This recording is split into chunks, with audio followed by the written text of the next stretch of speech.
Europa responde de manera dividida a los ataques de Estados Unidos e Israel en contra de Irán. El único país que ha condenado abiertamente los bombardeos ha sido España. Y la respuesta del presidente Donald Trump fue amenazar con cortar todos los tratos con el país ibérico. Francia en un principio dijo que solo no había participado en los ataques. Luego señaló que esos bombardeos estaban fuera del derecho internacional. Y de paso, el presidente Emmanuel Macron cambió la estrategia nuclear del país para robustecer sus armas atómicas y sus alianzas. Reino Unido y Alemania han sido cuidadosos en no rechazar directamente las acciones de Washington y de Tel Aviv, pero sin respaldarlas tampoco. Gabriel Colchen nos hace un recuento de qué han dicho los europeos hasta ahora. Mientras arde Medio Oriente, a Europa le cuesta adoptar una posición unida y clara ante una escalada que inició con los ataques de Estados Unidos e Israel contra Irán. Al día siguiente de los primeros bombardeos y de la respuesta iraní, el E3, Alemania, Francia y Reino Unido publicaron una declaración conjunta advirtiendo que podrían adoptar medidas defensivas para destruir la capacidad de Irán de lanzar misiles desde su origen. Tras los ataques iraníes del domingo contra una base francesa en Abu Dhabi y una base británica en Chipre, que no dejaron daños importantes, París y Londres precisaron un poco más su postura. Francia anunció su apoyo a Chipre en su defensa antiaérea y el despliegue del portaaviones Charles de Gaulle en el Mediterráneo. Por su parte, Londres se involucró un poco más directamente en el conflicto y en su cooperación con Estados Unidos. Los aviones estadounidenses operan desde bases británicas. Esto demuestra que la relación especial está en marcha. Los aviones británicos derriban drones y misiles para proteger vidas estadounidenses en Oriente Medio desde nuestras bases comunes. La voz disidente en la Unión Europea es España y eso ha desatado la frustración de Donald Trump. Madrid se ha negado a dejar Washington usar sus bases para atacar a Irán y el presidente estadounidense, en una reunión con Alemania, amenazó con romper relaciones comerciales con España. Y por tanto no vamos a ser cómplices de algo que es malo para el mundo y que también es contrario a nuestros valores e intereses, simplemente por el miedo a las represalias de alguno. En primer lugar, no a la quiebra de un derecho internacional que nos protege a todos, especialmente a los más indefensos, a la población civil. En segundo lugar, no a asumir que el mundo solo puede resolver sus problemas a base de conflictos, de bombas. Y finalmente, no a repetir los errores del pasado.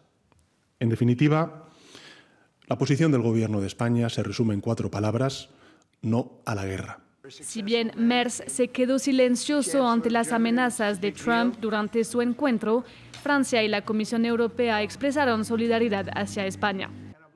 Con todo este recuento, ¿cómo está respondiendo entonces Europa ante los ataques en Medio Oriente? ¿El viejo continente está intentando quizás recuperar una posición geopolítica que perdió? Es lo que discutimos en el debate de France 24. Yo soy María Clara Calle y le doy la bienvenida a nuestros invitados del día. Desde Murcia, en España, nos acompaña Víctor Ejío, exdiputado de Podemos en la región de Murcia y profesor de Ciencias Políticas. Y en nuestro estudio en Bogotá nos acompaña Philippe Bolland, analista geopolítico y coordinador de Universidades por las Tecnologías de la Información y la Comunicación. Bienvenidos ustedes dos a este espacio. Bienvenidas también todas las personas que nos ven y nos escuchan, porque el debate de France 24 en español está disponible en las plataformas de podcast de Apple, Spotify, Deezer y TuneIn. Víctor, comienzo con usted. Bienvenido a France 24. ¿Cómo podría usted resumir la posición de Europa, además del informe que ya vimos? Pues Europa ha vuelto a demostrar que no tiene ninguna política exterior común, que la política exterior de la Unión Europea no existe, porque 24 horas después del ataque ya habían reacciones contrarias de, por un lado, Reino Unido, Alemania y Francia, asegurando que estaban dispuestos incluso a atacar a Irán para defender sus intereses en la zona, y por otra parte una postura mucho más crítica. El caso más llamativo es el de España, pero también de otros estados como Irlanda o Dinamarca. Es decir, no hay ningún tipo de respuesta unitaria y no es la primera vez. Esto es una constante en la historia de la Unión Europea. Y si bien es una constante, Philippe, también bienvenido aquí a France 24, ¿cómo interpretar que la respuesta no sea una sola, sobre todo ante el contexto de Medio Oriente. ¿Eso puede desfavorecer a los europeos? Sí, tal cual. Es decir, que como decía, a pesar que España justamente había firmado un acuerdo con Francia de defensa mutual y todo eso, lo que pasó es que, bueno, el ataque de Irán, justamente cuando se amplió a otras zonas, estamos hablando de las zonas justamente al lado del Golfo, pero también a Chipre, entonces cambió la reacción de Inglaterra. Esta unión que hay del E3 en este momento, vemos que España abandonó el navío, bueno, por razón que veremos después, que puede ser electoral con Castilla y León y entonces otros, pero en este momento vemos que España se está alejando. Lo vimos con Macron justamente cuando lanzó su política de nuclearización.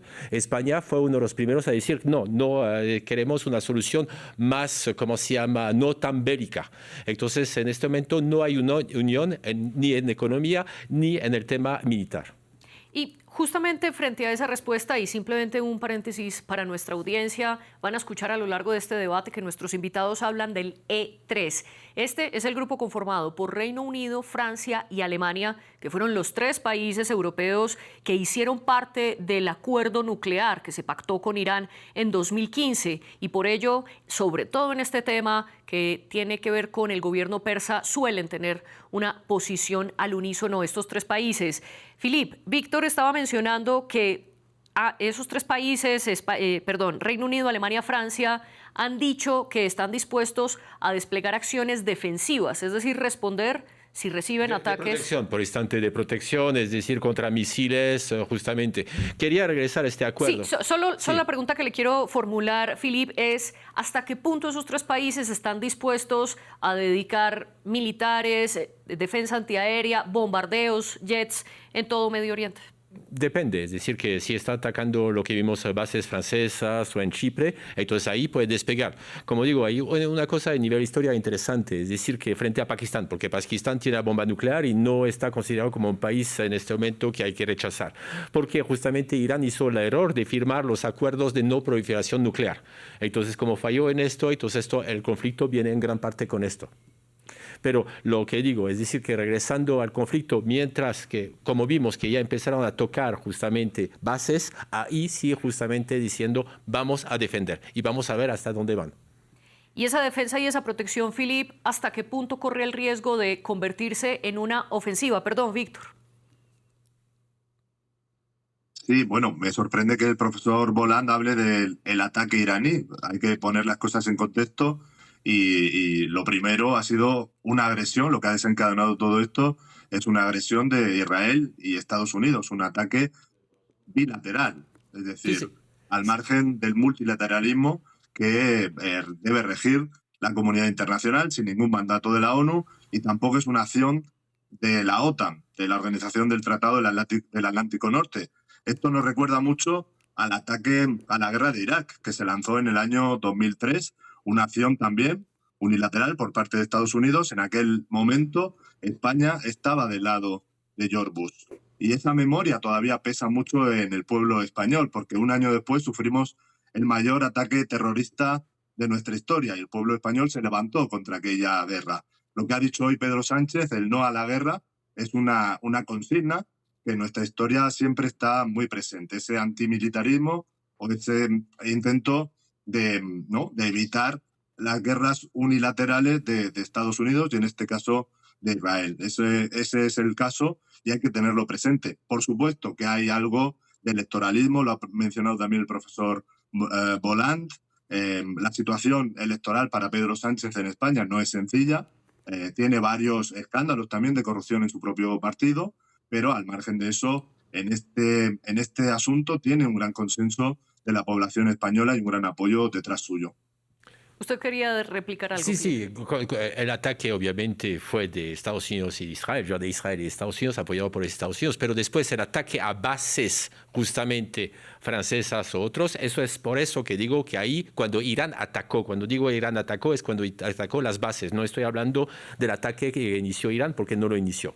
El tema justamente electoral, vemos que en este momento es complejo porque lo que está pasando, que sea en Francia o en España, está creciendo Vox, está creciendo apoyando la extrema derecha. Entonces, frente a lo que pasó en el 2003, en este momento vemos al contrario. Entonces, la población tiene miedo justamente de la subida del precio de los combustibles. Entonces, hay una parte ya de no guerra, pero también la población está reclamando justamente más protección y menos tener más en la canasta familiar. Entonces, vemos cómo puede influir. Entonces, lo que veo es que justamente en este momento, este conflicto que era entre dos países, entre comillas, entre Israel y Irán, entró Estados Unidos justamente a poner, perdón el término, no lo entiendo, merdier en francés, entonces lo traduce como quiere en español. Entonces, esta situación se está volviendo grave. Yo viví en Irán, justamente tengo la oportunidad de haber vivido hasta los 13 años en Irán y veo que la situación se va a poner complicadísima porque es un pueblo que tiene 6.000 años de historia atacando por unas colonias en este momento. Vemos que Israel quiere extender justamente su influencia. Entonces, en este momento, este conflicto va para largo. No digo militarmente, pero va para largo y va a quedar. La posición de España en este momento de no a la guerra, todo el mundo estamos de acuerdo no a la guerra, pero cuando está atacando bases, y lo vemos con Chipre, Chipre empezó a gritar a la Inglaterra diciendo, oye, defiéndenos. Vemos que justamente, como se llama, población francesa que está en los países del Golfo también pedían protección. Entonces, yo creo que en este momento la intervención europea es más, no tanto de apoyar a Estados Unidos, aunque el E3 dijo específicamente que es apoyar, porque sabemos que somos dependientes de Estados Unidos a nivel armamentista.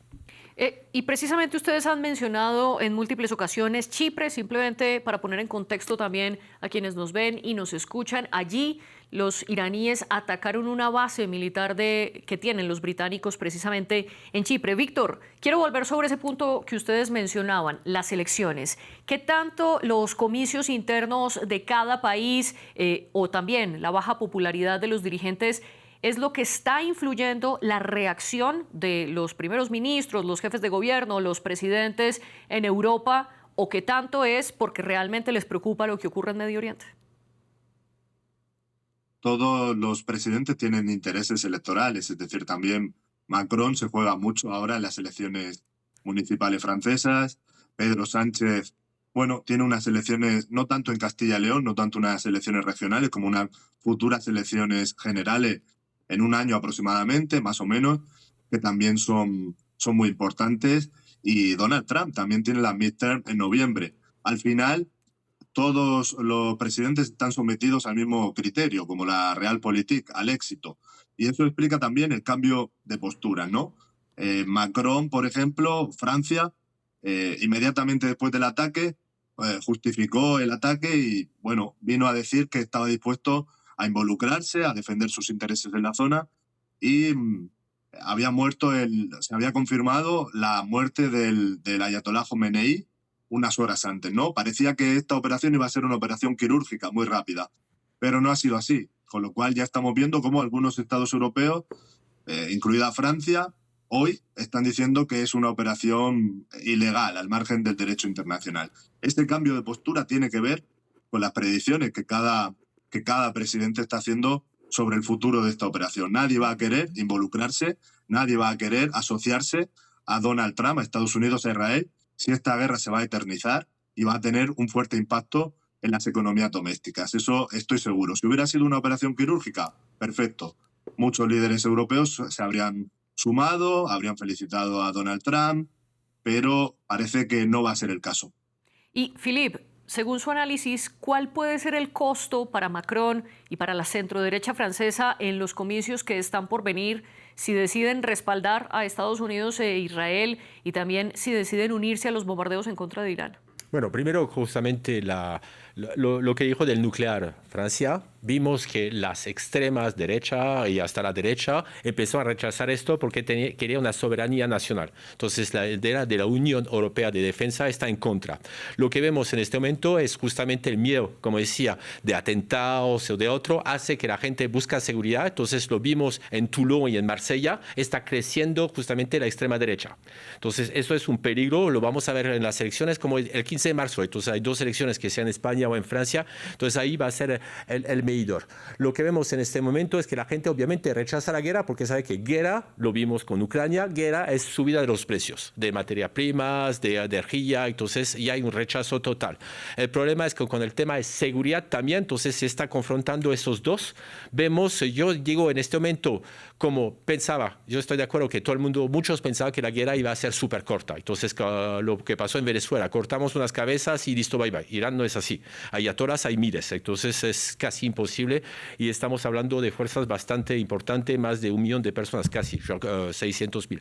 Entonces, a lo que voy es decir que al nivel de la influencia de esta guerra sobre las elecciones y sobre la popularidad de Macron, eso va a ser catastrófico, pase lo que pase.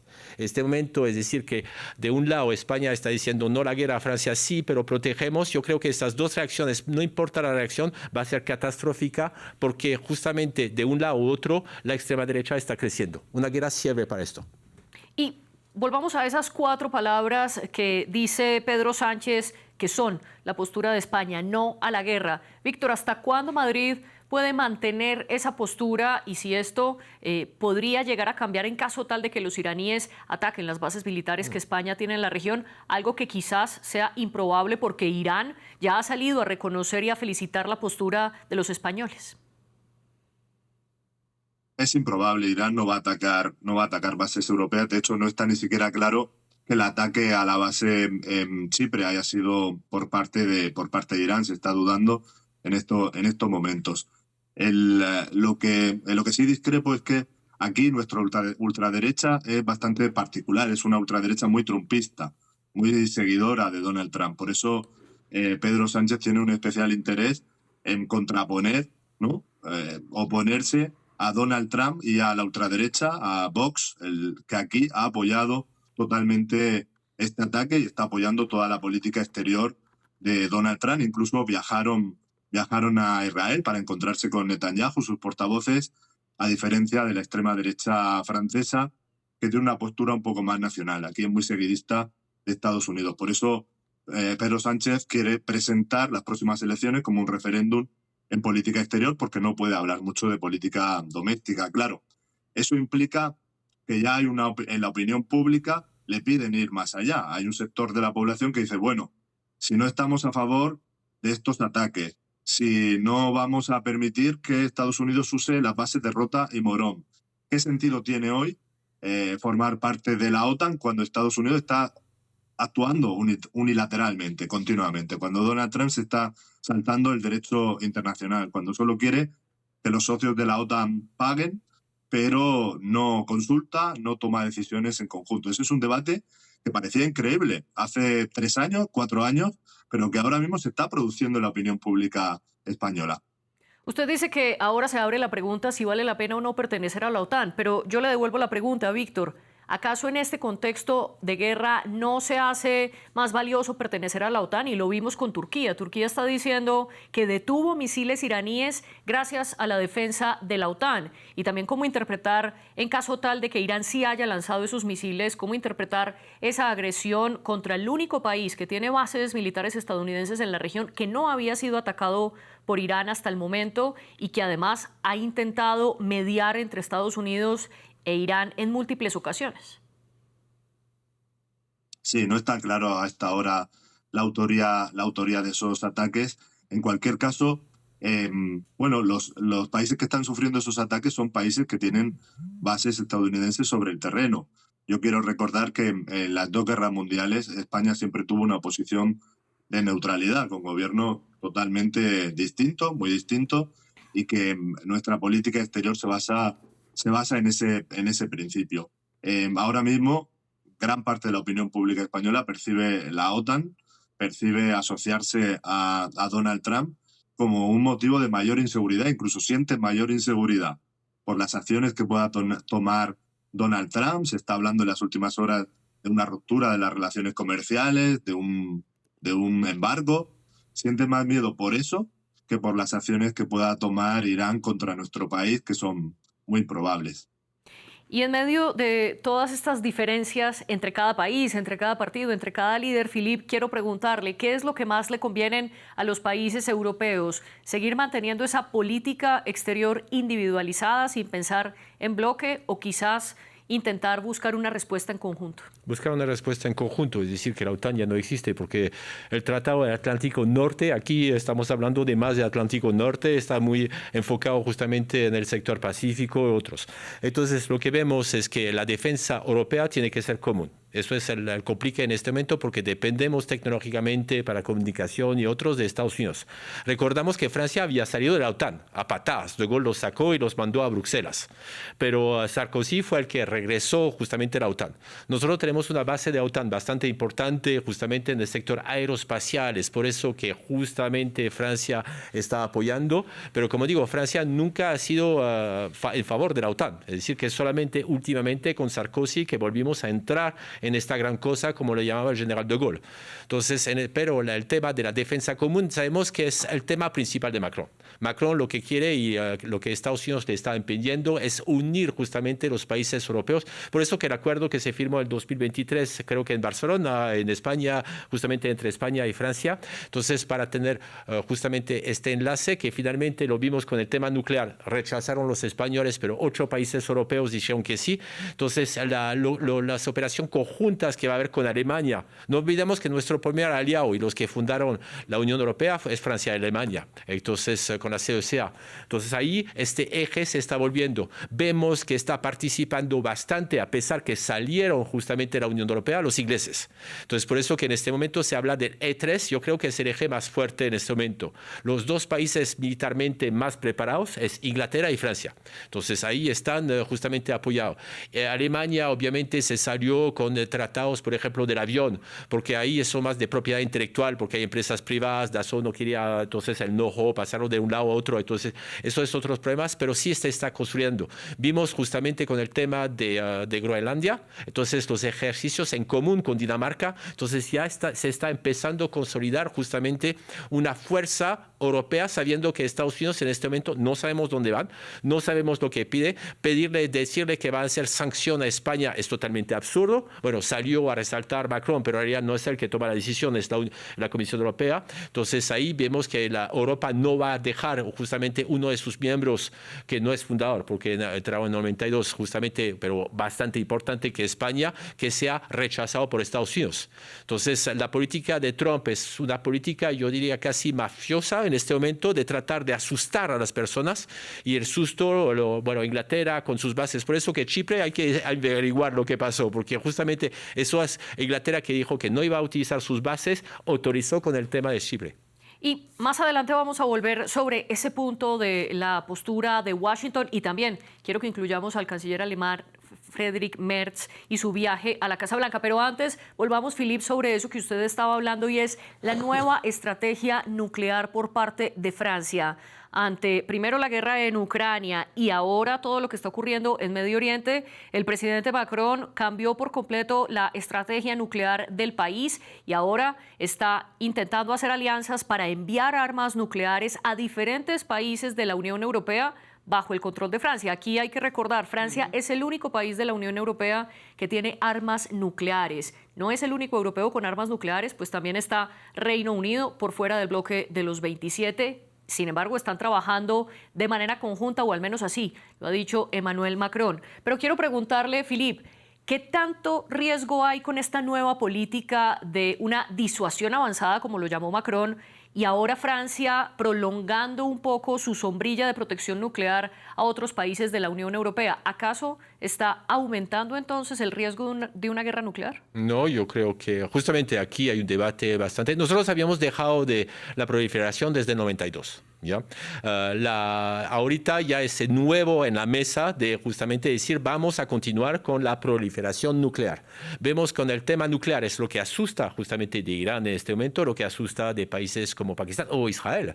Entonces, de decir, vamos a fomentar, tener más. En este momento tenemos más o menos 290 ojivas nucleares con el M51 en submarinos además. Entonces, pero ahora dice que no vamos a decir cuánto, pero por primera vez decidieron estas armas pueden ir a los países aliados. Eso es nuevo, un poquito lo que hizo Estados Unidos. Entonces aquí justamente diciendo, vamos a poner un paraguas justamente de protección para nuestros aliados. Entonces esto, aunque España no está de acuerdo con esta propuesta, me parece indispensable en este momento.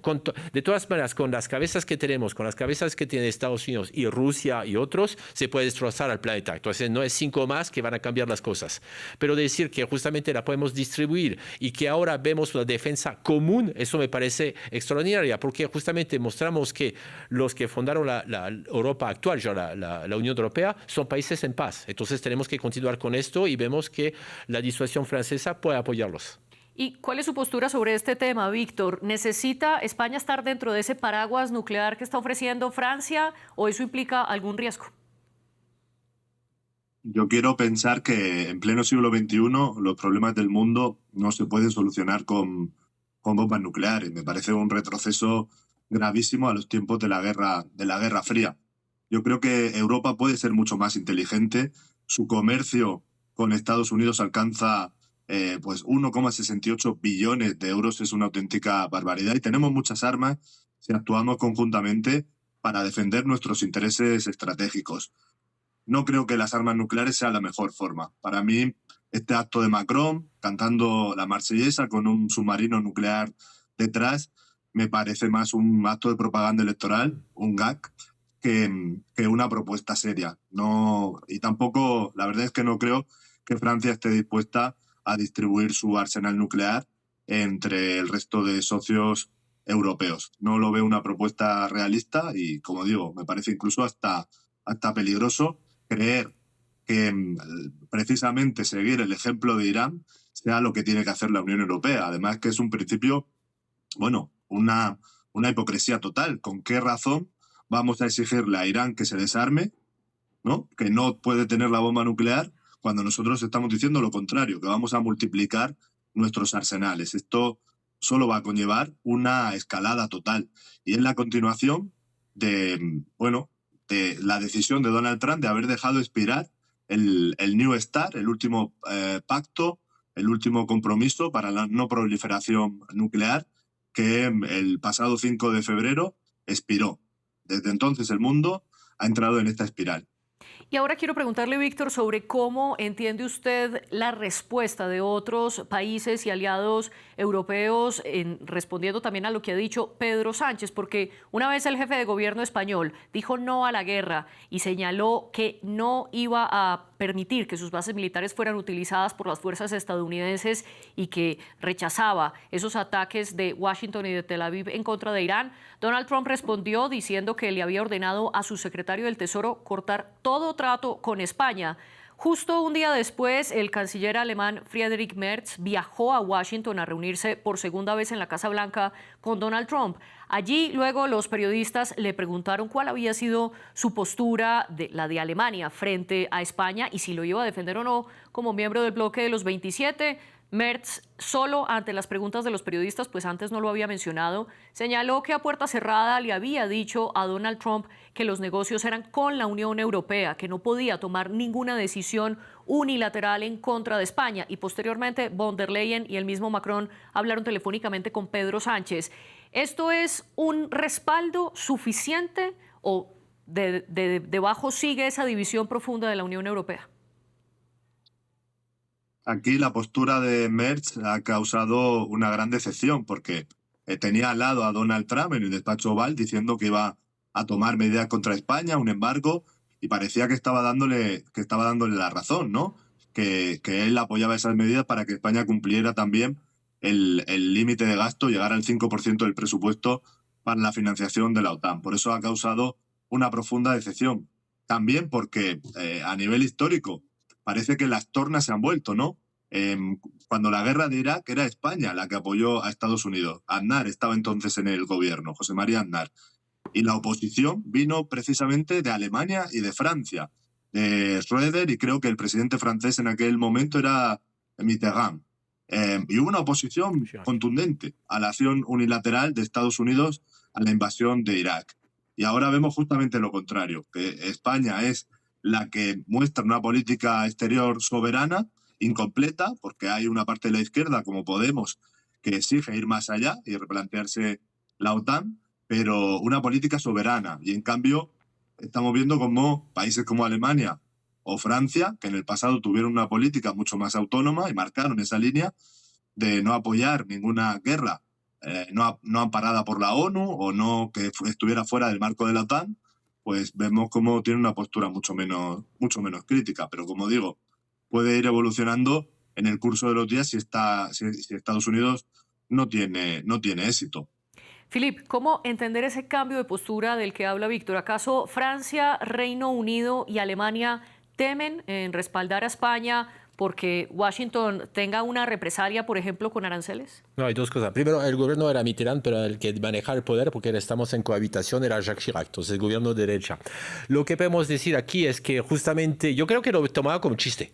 Es decir, que sabiendo que la represalia que le estaba haciendo España no era posible. Entonces, es decir, que Trump estaba delirando y aquí es por eso que el canciller alemán no... Yo creo que también es esto, no tanto que ella estaba apoyando a Estados Unidos, yo creo que dale sanciones. ¿Cómo le dan sanciones? Es imposible porque si das sanción a un miembro, nos da sanción a todos. Entonces, yo creo que sabiendo esto que Trump debía desconocer, entonces por eso que no reactuó, porque no había que reactuar a una boda.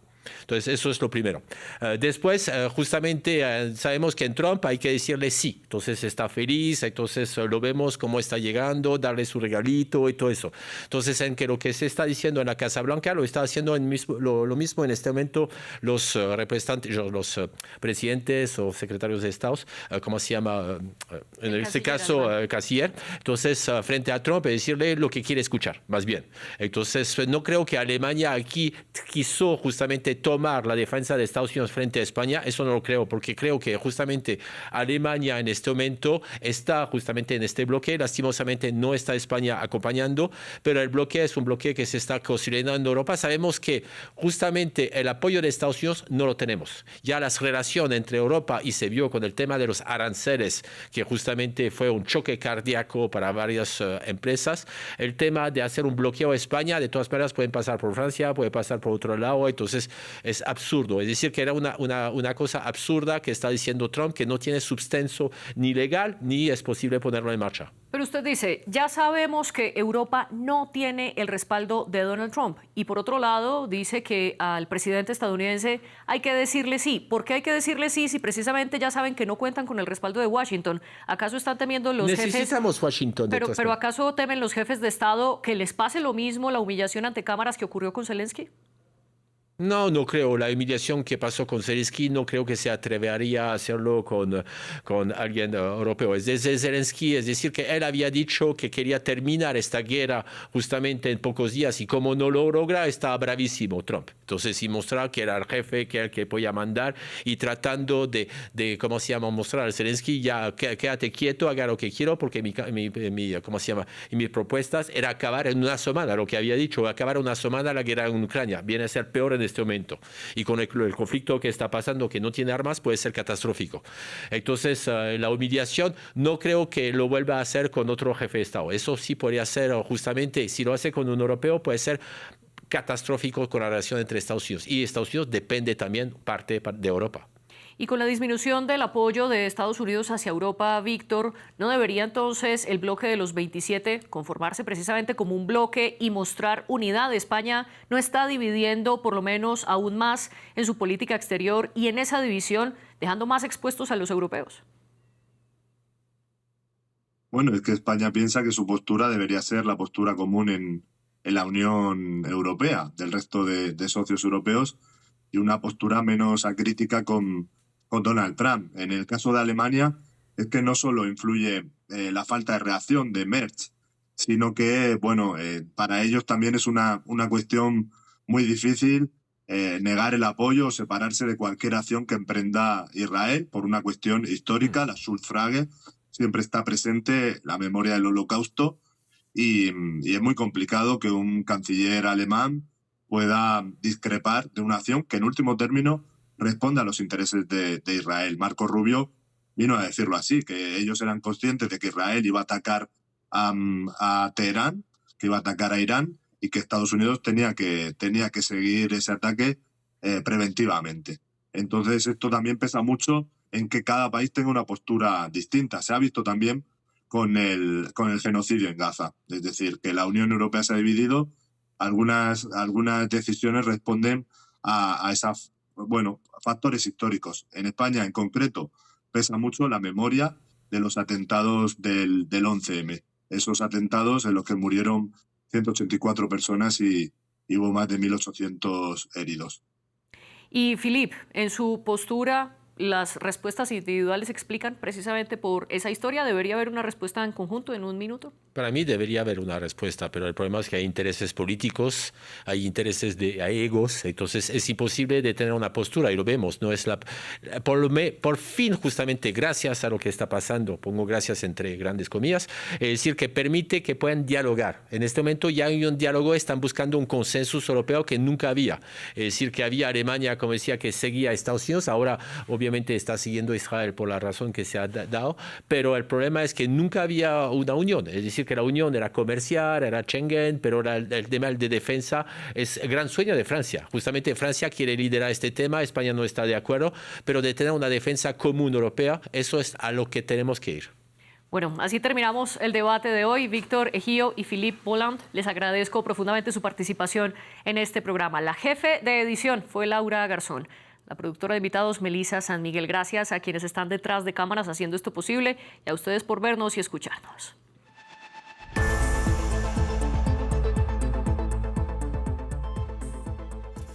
Así es Asia. Reportajes, entrevistas y análisis de los acontecimientos más destacados del continente, su diversidad religiosa y cultural y su dinámica realidad política, económica y social, sus conflictos y sus soluciones. Todo con los análisis y los testimonios de los corresponsales de France 24.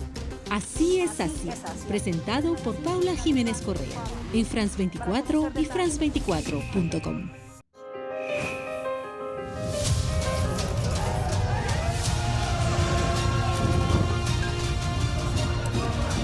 Es precioso. Lo escuché sin parar. Es histórico. Me encanta.